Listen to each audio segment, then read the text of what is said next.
Problem solving might be the most transferable skill humans have ever developed. It built pyramids, cured diseases, created jazz, landed rockets, negotiated peace treaties, and taught exhausted parents how to survive on 3 hours of sleep. Strip away the job title, and most professions reduce to the same thing: encountering uncertainty and figuring out what to do next.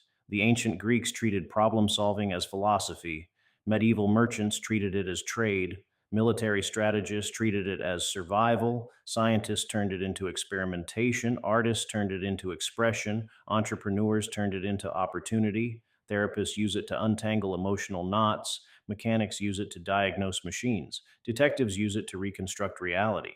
Good teachers don't just deliver answers, they help people learn how to think when answers are missing. What's fascinating is that history keeps showing the same pattern. The best problem solvers rarely rely on raw intelligence alone, they rely on perspective.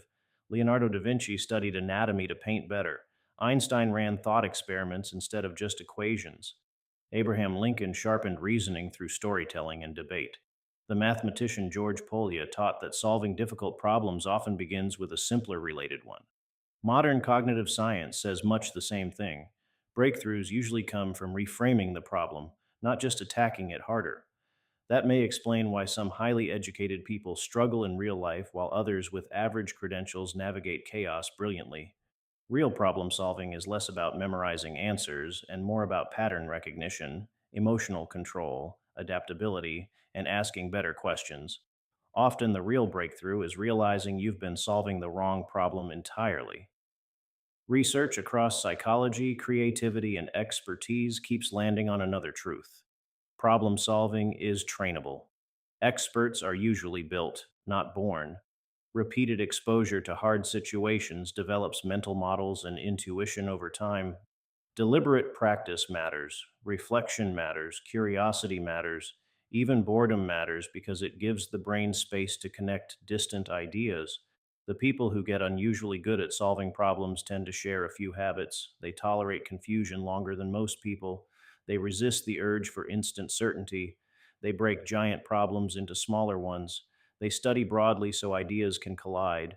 They look for first principles instead of copying trends, and they understand that every solved problem creates new problems.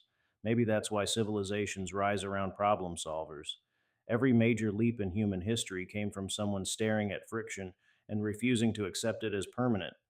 Fire, agriculture, printing presses, vaccines, electricity, the internet.